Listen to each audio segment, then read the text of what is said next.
Hola, ¿qué tal a todas las personas que nos ven el día de hoy? Estoy aquí con el psicólogo y tanatólogo Andrés de González. Muchas gracias por aceptar la invitación. Buenos días. Buenos días para los que nos ven de mañana, buenas tardes y buenas noches según la hora que nos vean. Bueno, este momento va a ser una plática con él acerca de la importancia de lo que ven los niños, de lo que viven las personas en jóvenes, desde niños, problemas con sus padres y todo esto, para ver la importancia que tiene en las acciones a futuro. Quisiera empezar preguntándote, Andrés, ¿tú crees que sí afecta para futuro lo que hagan los niños desde pequeños? Por supuesto, es interesante ir a cualquier restaurante, taquería incluso. Al mediodía están ahí las familias, los niños y están pasando videos totalmente eróticos, Sí. algunos con una violencia. Entonces, ese es uno de los problemas, que se está erotizando a los niños. Y yo he visto niños que de repente voltean, niños varoncitos, ¿verdad? Y están viendo una chava ahí toda coqueta, toda sexy, toda sensual. Y están, pero se les van los ojos. Son los ojos, sí. Entonces, los estamos erotizando desde muy pequeños. Y eso es muy peligroso. Hace alrededor de 30 años me tocó ver en preescolares aquí en San Luis Potosí casos de niños que ya estaban totalmente erotizados. Entonces era un problema porque se la pasaban tocando, tratando de tocar los genitales de los otros niños, se bajaban la ropa. Hace 30 años, de 30 años para acá, la pornografía, las escenas de sexo provocadoras en TV, en las redes sociales, han aumentado de manera exponencial. Entonces los niños pues están en grandísimo riesgo, Sí. ¿verdad?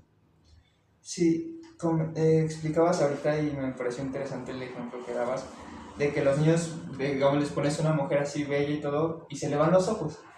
Quiero preguntarte si es solo en varones o también puede llegar a ser niñas, o sea, pequeñas pero que sean mujeres.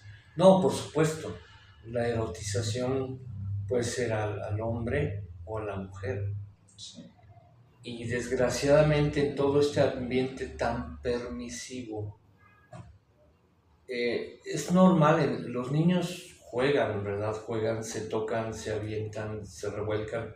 Eso es normal, pero el problema es que no hay una supervisión de los adultos. Los adultos no están al pendiente de que no se vaya a rebasar ciertos límites. Sí.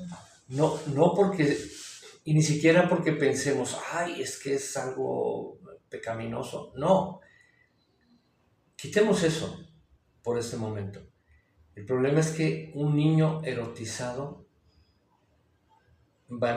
despertamos un volcán que está en potencia, que es la sexualidad.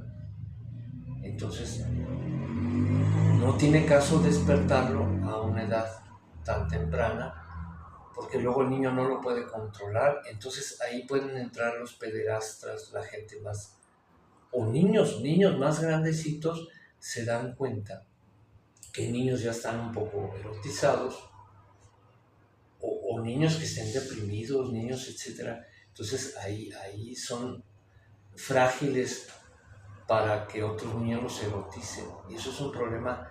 Yo he platicado con muchas mamás, con muchos maestros, y es un problema que se ve a diario. Sí, totalmente, estoy de acuerdo en eso. Hace tiempo una persona me dijo, no, que no sexualicemos todo lo que ven los niños, que no es cierto y todo esto, que no afecta porque son niños, que tienen inocencia pura y que digamos solo lo van a dejar como algo pasajero que vieron. ¿Tú crees que sea así o en verdad hay algo, o sea, digamos, lo más mínimo si podría hipersexualizar o sexualizar a una pequeña? Bueno, es un proceso, pero a veces hemos llegado a extremos. Hay países actualmente en Europa, en algunos lugares de Canadá y de Estados Unidos, que se hacen juegos con los niños, incluso de preescolar, para que hoy las niñas vienen vestidas de niños y hoy los niños vienen vestidas de niños. Experimenten, sientan qué les gustaría hacer, que sus papás no les impongan el sexo. Ese es uno de los problemas. Otro, hay una presión muy fuerte a nivel mundial para permitir la pederastia. Y hay una diputada española muy famosa que se avienta, como algunas aquí en México, y así literalmente lo pueden ver en YouTube, lo pueden ver en periódicos, hace alrededor de unos 4 o 5 meses, a gritos decía, los niños y las niñas tienen derecho a tener relaciones con quien se les pegue la gana. Así lo decía. Ahora, ¿qué pasó ahora en la inauguración de los Juegos de Francia? Sacan una serie de tipos ahí y mujeres muy sensuales, bailando muy sensual. Un tipo, incluso se le veían sus genitales. A 1 metro o menos atrás de él estaba una niña. Entonces, ¿cuál es el mensaje? La pederastia es correcta. Ya hay lugares en donde, y tengo entendido que le llaman la Biblia de los psiquiatras, el DSM-5, ya la pederastia no se considera como un trastorno, sino como una preferencia, ya se le cambió. Entonces, ¿qué están haciendo? ¿Tienen permiso? ¿Verdad? Entonces es muy peligroso. Es muy peligroso porque los niños y los jóvenes adolescentes que son súper erotizados, pues ya no van a tener una vida feliz. Hoy vemos aquí en San Luis Potosí y en muchos lugares que cada día hay más suicidios en el nivel de secundaria. Entonces, son otros factores también que influyen. Pero parte de la erotización es que ya las jovencitas a los 13 años empiezan a tener relaciones sexuales. ¿Qué pasa? Se embarazan. Entonces entran en una crisis de embarazo, luego abortan, luego entran en una culpa muy fuerte por haber abortado, entran en depresión, toman drogas, alcohol, pues se acaban suicidando. Entonces es un problema muy complejo, muy difícil. Ahora está de moda la educación sexual integral, pero si vemos los contenidos es desde chiquitos orientarlos y decirles a los niños que tienen permiso y que deben explorarse, no solo explorarse, sino masturbarse para que puedan sentir ellos placer. Entonces se están llevando las cosas a un extremo brutal. Ahí realmente están matando la inocencia del niño y de la niña. Totalmente. Ahí dijiste dos cosas que me parecieron interesantes y también me lo han dicho mucho, que soy muy exagerado, acerca de la pederastia en los Juegos Olímpicos. Yo muchas veces digo que, o sea, eso fue muy absurdo, de que tenía que ver que un hombre súper sexualizado, súper censurado, se pusiera a bailar delante de una niña en una competición deportiva. Yo decía que le dieron más importancia a eso, más que, digamos, a la caminata de los deportistas. Se vio hasta el caso de la selección mexicana que pasó la cascada y nadie dijo nada, pero aparece esto y tampoco dice nada y lo hacen normal. Entonces te quería preguntar, más bien, primero quiero comentar, o sea, recordemos lo que tú dijiste, son niños pequeños que apenas están descubriendo el mundo, que apenas están viendo o sea, qué onda, y tú les pones eso, pues es un volcán a niveles estratosféricos que tú mismo lo mencionaste, que podría pasar y que va a pasar si no se les da un acompañamiento. Entonces, ¿cuánta importancia tienen los padres para permitir o no permitir este tipo de cosas? Y más en estos tiempos que todo está sucediendo hipersexualizadamente, aunque las personas digamos que no. Claro, mira, si vemos el caso de México, pues a mí me tocó estar en la secundaria ya en los años 70 y en la prepa. Entonces, en ese entonces, un obrero con salario mínimo, que era 25 pesos, creo que al día, podía mantener una familia de 4, 5, 6 hijos. La mamá no tenía que trabajar. Le alcanzaba para mantener a una familia, incluso tenían acceso a través de Fonacot y otras cosas a televisores, electrodomésticos, etc. ¿Qué pasa? Que a partir de los 70 más o menos, la mujer en México empieza a ingresar al trabajo, que eso tiene un lado muy positivo, ¿verdad? Porque la mujer empieza a superarse, a mejorar académicamente, etc. Eso es muy bueno, es innegable. El problema en la familia es que la mujer, el momento en que necesita trabajar, hoy, fíjense, a 50 años de distancia, tiene que trabajar no solo el papá y no solo la mamá, tienen que trabajar los hijos. Los papás necesitan 2 o 3 trabajos cada uno. Y sábados y domingos irse al tianguis o vender cosas. Entonces, ¿quién se hace cargo de los niños? Antes era la televisión, le decíamos en los años 70 la caja idiota. ¿Por qué? Porque idiotizaba a la gente. Hoy ya no solo es la televisión, son las redes y los medios. Los medios idiotas, pudieron decir. ¿Por qué? Porque generan personas que solo están pensando en el consumir, en sexo, y los niños no tienen control, no hay límites, sin papá y sin mamá que los supervisen. Es muy frecuente que los niños, ¿qué pasa? Pues andan en bolita, con los primos, con los vecinos, con los amigos, y ahí se da muy fácilmente la erotización. Y además, empezar a fumar, empezar a probar alcohol, drogas, cuánta cosa. No es algo innegable que ya en México, en muchos lugares, hasta los niños se drogan. Sí. Sí, ahorita mencionabas un concepto que a mí me gusta usar mucho, que es la palabra idiota. Y no la uso porque muchos me dicen que es una grosería. Y yo les digo, es que realmente nosotros la convertimos en una grosería. Cuando digamos sus orígenes vienen de una persona que solo se enfocaba en ella misma, que vienen creo que de los griegos, de idiots o algo así. O sea, yo solo me preocupo por mis cosas, por lo que yo quiero, por lo que yo siento. Y realmente eso es lo que está pasando cada vez más y se está viendo cada vez más y tú lo has mencionado varias veces y tienes toda la razón. O sea, como cada vez, o sea, los medios nos ponen, haz esto, haz esto, haz esto. Y como los padres están trabajando 2, 3 turnos porque realmente ya no les alcanza, porque a veces ya el salario mínimo es ni la mitad de lo que cuesta la canasta básica y tienen que trabajar doble, triple o hasta casi 4 o 5 veces más, les dejamos el trabajo de los padres a la televisora.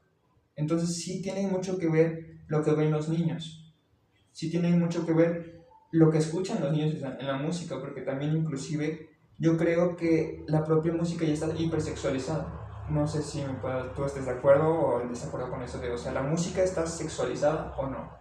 No, por supuesto, porque es música junto con imagen y baile y movimientos. Y también empezaron con los narcocorridos y ahora también se vende mucho esa idea. Muchos jóvenes dicen, bueno, pues si me meto a hacer cosas indebidas me van a matar, sí, pero voy a tener dinero, voy a tener acceso a mujeres, voy a tener acceso a un coche, a una moto. Prefiero vivir eso hoy, aunque el día de mañana me muera. Entonces, realmente estamos en una crisis muy profunda en México y en el mundo. Entonces, el centro, el problema central es la familia. Se dice, los políticos dicen, es que el tejido social hay que reconstruirlo, pero no dicen la familia. Nada más dicen tejido social, pero la base del tejido social es la familia. ¿Y qué hace la propaganda? ¿Qué hace el internet? ¿Qué hace muchos políticos? atacar y destruir la familia. Entonces es un contrasentido, es como nada más verborrea para políticamente aparentar que se tiene mucha preocupación por lo que está pasando en la sociedad. Es que el tejido social está roto, pero qué tal que no. Dicen, el problema fundamental es la familia. Entonces ahora parte de toda esta estrategia pues es hablar de familias diferentes que no tienen nada que ver con esa familia donde papá, mamá, los hijos, los abuelitos, los tíos están al pendiente de los niños. Entonces no es que sea un modelo, bueno, se dice es que eres ultraderechista, eres conservador. Pues será lo que sea, pero eso es lo que ha funcionado durante siglos en la humanidad. Entonces, vivimos un capitalismo salvaje que está destruyendo al ser humano. Sí. Dijiste tres cosas y voy a ahorita tomar una de ellas.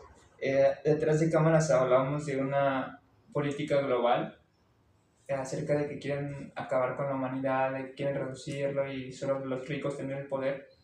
Y tú lo acabas de decir perfectamente otra vez aquí, acerca de que los políticos cada vez están usando conceptos que no van, conceptos que ya no solo dicen, como tú dices, familia, sino tejido social, ya no dicen bebé, sino producto, ya no dicen cuidar al niño, sino cuidar al le niñe, ya hasta quien les he dicho a mis amigos hablar en francés, agregando la E por el la O por la A. Ajá. Entonces, sí hay una ideología política, sí hay una política global que quiere acabar con la humanidad. Te digo, hace un rato lo mencionábamos detrás de cámaras, pero quiero preguntarte a ti, ¿qué tanto repercute eso con, ya lo estabas diciendo tú, con la familia, pero principalmente con los niños? O sea, ¿de qué forma lo disfrazan para llegar a los niños? Porque no creo que un niño pueda investigar tanto de política, como más bien cómo llevan esa política a los niños. Bueno, tú mencionabas el concepto de idiota, ¿no? Agustín Laje en su libro sobre Generación Idiota señala cómo el idiota es una persona que no le interesa la política. Sí. No le interesa ir a votar, no le interesa. Entonces, ¿qué pasa? Vive en su mundo ensimismado. Entonces, son los políticos los que deciden el rumbo de la sociedad, ¿verdad? Entonces, en esa medida, fíjense, hablamos de riesgos y conductas de riesgo que llevan a la adicción. Ya se ha hablado mucho desde hace muchísimos años. Bueno, en Estados Unidos hasta trataron de impedir el consumo de alcohol haciendo una veda total para que nadie pudiera tomar alcohol. Y entonces se vienen las fábricas de whisky a Ciudad Juárez, se vienen a México y entonces pues con eso se vienen las mafias. Sí, es un dato interesante. Ahora, ¿qué pasa? Que el internet, las redes sociales son altamente adictivas, súper adictivas. Una vez que el niño se conecta, a los 2 días ya se vuelve adicto, es tan adicto como la cocaína, Sí. como la nicotina del cigarro. Y ahí vemos a los niños que arman unos berrinches increíbles si no Se lo prestas. le tienes ahí la tablet. Entonces, ¿qué pasa? Pues ya viven en un mundo, ¿cómo se dice? No real, sino, se me fue ahorita el concepto, pero viven finalmente en una fantasía. Y al ser adictos a las redes, a la tablet, pues lo que les están presentando ahí, les presentan sexo, les presentan que el consumo del alcohol es bueno, el de drogas, la violencia, cuánta cosa. Por supuesto que afecta a los niños. Sí. Muy bien, ahorita el segundo concepto de lo que es tres que digo que quiero abarcar de lo que dijiste es tejido social. Uh-huh. También te mencionaba, o sea, cómo ahorita ya no les dicen solo ser humano, sino les dicen tejido humano o tejido simplemente lo que hay adentro de las mujeres. Y entonces con eso también es una estrategia, digo, mencionamos detrás de cámaras, de acabar con la humanidad, de reducir las personas, de reducir la tasa de natalidad en el mundo, en México simplemente, cómo ha reducido los últimos años. Entonces ahí quiero preguntarte, te voy a poner un caso hipotético y quiero que me lo plantees como psicólogo. Un niño que vive con sus dos padres, tienen dinero suficiente, viven normal, viven súper bien, digamos. El niño va muy bien en la escuela y todo, y va en una escuela privada, o sea, digamos que tienen la vida que todo niño desearía tener, o sea, todo muy bien. Pero de pronto, al final resulta que siempre desde pequeño había como una tendencia del niño a ser una niña, o sea, comportarse como una niña, digamos. Y entonces la sociedad les dice, ¿sabes qué? Pues es que realmente es una niña en el cuerpo de un niño. Es que tu tejido social se va a dañar y si no pasa esto. Y lo he escuchado muchas veces de, ¿qué prefieres? ¿Un niño gay o un hijo muerto? Y entonces yo me quedo así con la curiosidad, ok, entonces, ¿cómo es, en qué error están cayendo los padres de permitir que esto suceda?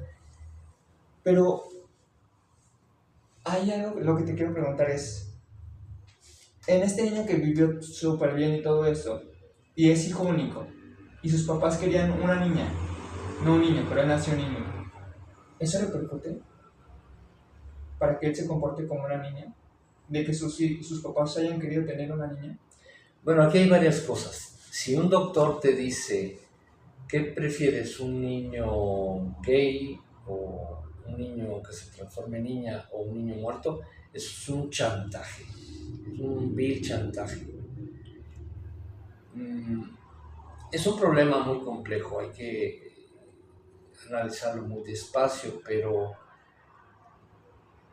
conozco muchos casos, no uno, muchos casos en que cuando los padres desean una niña, y especialmente la madre, y nace niño, ¿qué pasa? A veces la madre, la abuelita, van a tratar de inducir al niño a juegos tradicionalmente de niña, de las muñecas, del vestidito, y le van a festejar que haga cosas o haga movimientos de niña. Entonces, ¿qué pasa? Pues el niño no sabe, no es consciente. Entonces el niño, por agradar a sus padres, se puede comportar así. Y eso va evolucionando hasta que llegue un momento en que pues, se dan situaciones como las que la llevan a un pediatra o a un psiquiatra, psiquiatra, y a lo mejor él les dice, no, pues está bien que le den tratamiento hormonal, etcétera, que lo transformen. Entonces, son casos muy, muy delicados que la familia debe analizar muy profundamente porque pueden castrar a su hija o a su hijo y llevarlo por un camino que luego el hijo va a sufrir mucho o la hija puede acabar en el suicidio. Hay muchísimos casos documentados, lo que pasa es que la prensa no los difunde, de cómo niños que han incluso recibido o niñas que han recibido estos tratamientos hormonales para transformarse supuestamente en el sexo contrario, tienen una vida miserable, tratamientos médicos que los afectan muchísimo. Hagan de cuenta que la persona tiene un cáncer metastásico, tienen esa calidad de vida. Entonces, hay muchas, miren, vamos al principio. Hay como principios éticos muy importantes. Si los violamos, si los cambiamos, desatamos ese volcán que yo decía hace rato y luego ese terremoto se transforma en tsunami y un maremoto, etc. Cuando se empezó a permitir el aborto, se decía, bueno, en casos excepcionales, si hubo violación o si está en peligro la vida de la madre. Basta que se hubiera empezado a permitir en esos casos, hoy ya se permite en algunos lugares, no pocos, a los 9 meses de gestación. Incluso hay lugares en donde se está permitido que si el bebé emerge del vientre materno vivo, lo pueden matar. Entonces, es como la eutanasia. Primero se pensó, no, casos excepcionales, en donde es un viejecito que ya está como vegetal, que ya no puede vivir, bueno, se permite la eutanasia. Y empiezan a permitirlo, pero hoy ya se está permitiendo la eutanasia hasta en niños o jóvenes que se sienten deprimidos. Y que pueden decir, quiero morir, pues vamos a aplicarle la eutanasia. Entonces, cuando tú violas un principio ético, los resultados van a ser catastróficos. Eso va a crecer como una bola de nieve y va a ser incontrolable. Y entonces, ¿qué pasa? Acabamos en una sociedad, como se dijo, ¿verdad? Con las Olimpiadas, pues es el vivo ejemplo de Sodoma y Gomorra, pero en el siglo XXI. Sí, ahorita regresando solo a la pregunta, entonces, no existen como tal niñas que hayan nacido en cuerpos de niños. No, eso digamos no existe entonces. Bueno, en la polémica que se dio en las Olimpiadas por estos dos boxeadores, sí, que en su pasaporte decía mujer, o decía Juanita o Lupita, ¿qué pasa? Que ya viendo el historial médico de cada uno de ellos no es que haya nacido en cuerpo de hombre-mujer, sino que tenía los testículos dentro de su cuerpo. sí. No es que tuviera vagina, eso es una barbaridad.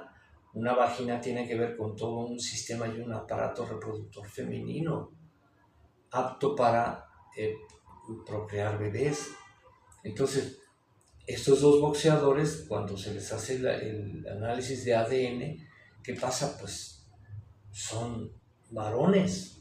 Sí. Que tengan deformaciones o que ellos quieran ser gays, bueno, eso es aceptable. Si ellos quieren ser gays está bien. Pero se dio la polémica por esta primera boxeadora que al recibir un golpe tan fuerte de este hombre Transformer, ¿verdad? Dijo, si sigo la pelea me va a matar. Sí. Entonces, eso digamos es matemático, es biológico, es científico. ¿Se nace hombre o se nace mujer? Tan. Ahora, que el hombre quiere transformarse en mujer, que quiere transformarse en ¿cómo les llaman? Queer, en lo que quiera, bueno, ya es problema de él. Pero biológica y científicamente sigue siendo hombre o sigue siendo mujer. Sí. ¿Verdad? Y ahí es donde la ciencia pues es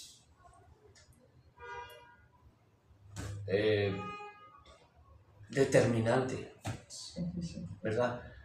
Las preferencias y los deseos de las personas son otra cosa. Yo puedo querer ser jirafa o decir que soy jirafa, que soy un oso o que soy una Catalina, pues sí, esa es mi mente, sí, ¿verdad?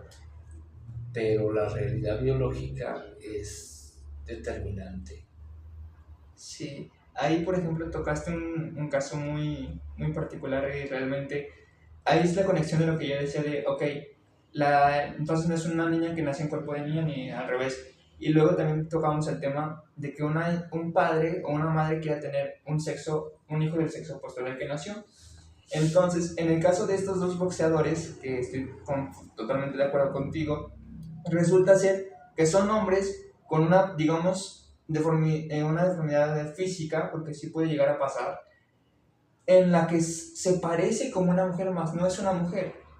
Entonces, como el padre, y eso yo lo analicé en las fotos que luego el padre subió después como para decir, no, esto no pasó, realmente se ve que los padres querían tener una hija, Entonces vieron una oportunidad de, ay, es que es un hombre, pero con unas faciales de niña.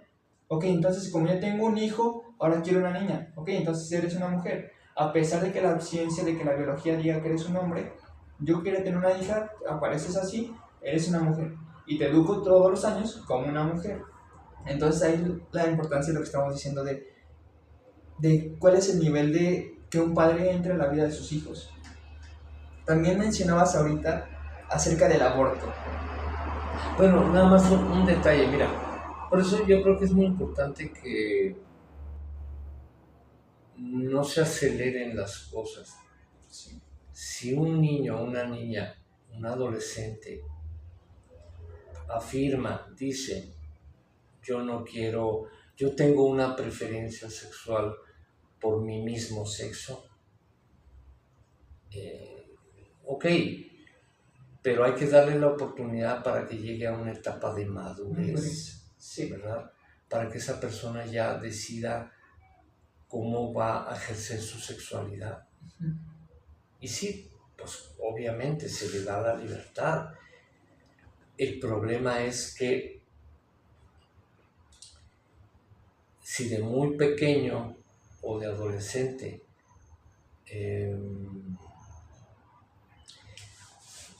se le apoya al 100% en esa idea sin que la persona pueda conocer otras cosas, investigar, porque ¿qué pasa? Miren, es como, ¿qué pasa? Que se les oculta a los adolescentes o a los niños las consecuencias de, en un momento dado, recibir tratamientos hormonales. Entonces, a un niño, aunque sea niño, hay que explicarle, hay que hablarle con la verdad. Es como, hay un caso muy, muy evidente. A las niñas, a las jovencitas, no se les dice que la pastilla del día después solo pueden usarla, si acaso, 2 veces al año. Entonces, ¿qué sucede? La usan como si fueran chocolates, cada semana lo toman o muy seguido. Se están metiendo una cantidad exageradísima de hormonas que les va a afectar la salud, les va a provocar depresión. Y eso puede acabar en el suicidio. Hay lugares en Europa y en Estados Unidos en donde a la cajita de la pastilla el día después se le pone ahí. Puede causar depresión y suicidio. ¿Eso por qué no se hace en México? Entonces, como que hay etapas para todo. Tenemos que ir poco a poquito conforme va la madurez del cerebro, de su capacidad para razonar, para tomar decisiones y no acelerar las cosas, ¿verdad? Por algo se inventó algún día la mayoría de edad, a los 18 años. Entonces ahora queremos que los niños y las niñas tomen decisiones como si fueran adultos. O lo peor, que los papás impongan decisiones a los niños. Sí. O la escuela o la sociedad. Bueno, pues estamos regresando al modelo de la Unión Soviética, en donde la Unión Soviética decidía en las escuelas sobre los niños. Casi les quitaba los hijos a los padres para ideologizarlos, manipularlos y conducirlos. Eso está haciendo hoy la sociedad y le están quitando la responsabilidad a los papás sobre la educación de los hijos. Sí, sí, digo, en todo estoy totalmente de acuerdo contigo. Pero te quiero preguntar ahora, hablaste en varias ocasiones acerca del aborto. Tengo explicado que tú en parte de la tanatología, que para los que no sepan es para las personas que viven un duelo, un familiar, también tengo comprendido que pudieran llegar a ser, digamos, cosas materiales, por ejemplo, una casa que de pronto sales y se te quemó, pues también puede llegar a ser un duelo de, sabes que yo ahí crecí, yo ahí nací, yo ahí tengo 30 años, pues también puedes llegar a ser un duelo. Pero tengo la curiosidad de, hay muchas personas retomando lo de el tejido familiar, y lo mencionaba ahorita, que se le llama tejido, simplemente tejido o la materia viva, la materia orgánica. Tengo curiosidad, porque si es materia orgánica, hay algo que se le denomina como trauma post-aborto. Tú como tanatólogo y como psicólogo, ¿qué me puedes decir de eso? ¿Trauma o depresión post-aborto? Depresión, perdón. Depresión Posparto. Postparto. No, también post-aborto, ¿no? Por supuesto. Bueno, sí, hay la mayoría de las mujeres, tarde o temprano, caen en una crisis, Sí. en un duelo. Por supuesto, aquellas que abortan de manera espontánea, porque desean el bebé. Pero las mujeres que abortan de manera intencional van a tener toda una serie de síntomas. Esto también la televisión, los medios, los sectores de salud lo ocultan. Ocultan esa realidad a las mujeres que quieren abortar. Porque ¿qué les dicen? Mira, no hay problema, es una intervención muy sencilla, mañana ya puedes ir a trabajar. Pero realmente no les dicen, mira, hay riesgo de hemorragias, hay riesgo de muerte para ti. Puedes quedar estéril para toda la vida. Puedes empezar a tener embarazos ectópicos. Y puedes caer en una depresión. Y en países desarrollados como Suecia, Noruega, Holanda, Estados Unidos, Canadá, la mayoría de las mujeres que se provocan abortos, tarde o temprano, acaban deprimidas, en drogas y algunas en suicidio, intentos de suicidio. Y eso en países súper desarrollados. Entonces, ¿qué va a pasar en países como México, en donde no tenemos todos los recursos, todos los medios? Pues las chicas van a caer tarde o temprano en una depresión, porque les va a venir la culpa, se van a dar cuenta de que tomaron una decisión equivocada. Entonces, vuelvo a lo que yo decía hace rato. Todos los seres humanos tenemos derecho a la información verídica, Sí. amplia, completa, profunda. Entonces, en los lugares en donde está permitido el aborto, ¿por qué no le explican, no con letra así minúscula que nadie va a leer, sino con letra grande? Totalmente. Mira, está bien, tú quieres abortar, pero puede haber esta consecuencia, esta consecuencia, esta consecuencia, esta consecuencia. Piénsalo. Y te voy a enseñar un video de cómo se practica un aborto, para que sepas lo que vas a hacer con tu bebé. Sí. Y ya si así decide la mujer, bueno. Pero es derecho a la información. Sí, completamente. ¿Verdad? Sí. Entonces, retomando todo esto, al final, el sexo que desea a veces la mamá, el papá, sí influye en el bebé y pudiera llegar a influir inclusive a la hora de decidir abortar o no abortar. Porque me ha tocado, digamos, casos de personas que conozco que me dicen, no, es que yo quería un niño y viene como una niña, o viceversa. Entonces, mejor sabes que lo voy a abortar porque no es el sexo que yo quería. O sabes que me están enseñando que soy joven de 18 años, pero tengo con mi novio ya 5 años y lo hicimos varias veces y todo esto. Voy a abortar porque pues no estoy en edad para tener un bebé, porque eso me dicen los medios. Entonces, sí influye lo que te enseñan tus padres, sí influye lo que te enseñan los medios, influye lo que te dicen los doctores y los lugares así, que a veces te ponen con letra así minúscula que ni siquiera en una lupa se ve lo que dice el contrato de a la hora de abortar, todo eso que estás diciendo.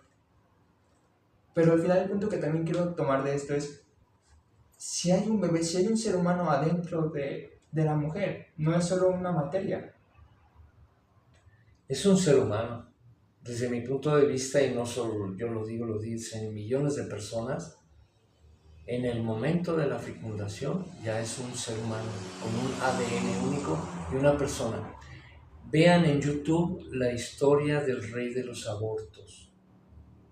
fue una persona, un médico que el primer aborto lo practicó con su novia, porque él era médico, y se dio cuenta de que era un potencial negocio muy bueno. Entonces puso clínicas. Él personalmente practicó 7,000 abortos con sus manos, él. Y en sus clínicas alrededor de 70,000. Y después de todos esos años, él se da cuenta que estaba matando seres humanos, personas. Él se arrepiente. Imagínense la oscuridad que ha de haber sentido, el dolor, ganas de morirse. No, es algo inexplicable.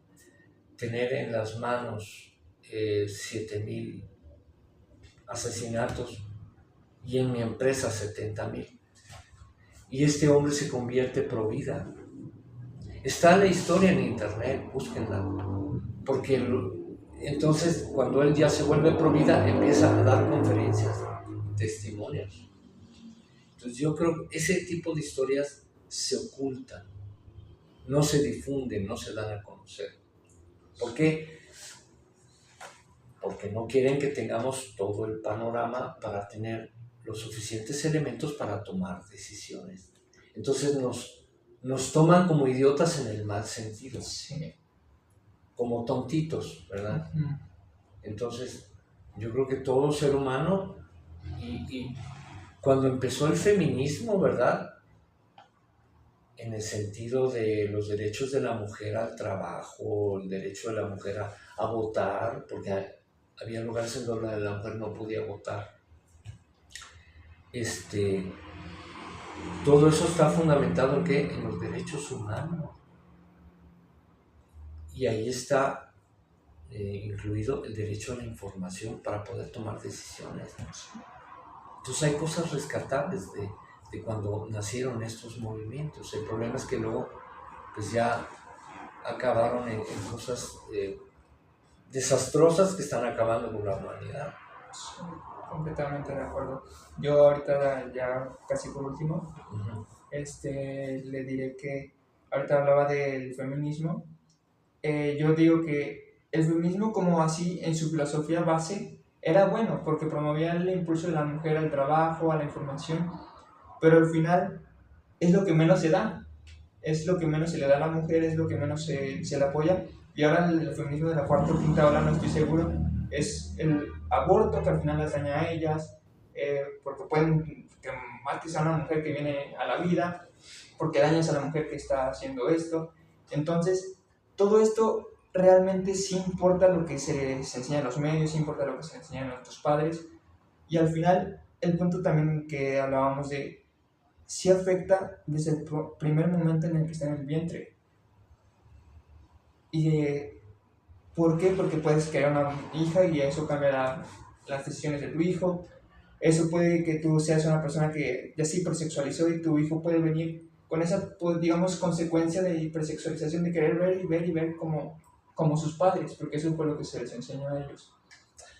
Sí, hay estudios en Estados Unidos de personas con tendencia suicida y se ha encontrado una correlación fuerte, importante, entre personas que intentan suicidarse, pero que cuando estaban en el vientre materno fueron rechazados por la mamá, o ellas intentaron abortar pero no lo lograron.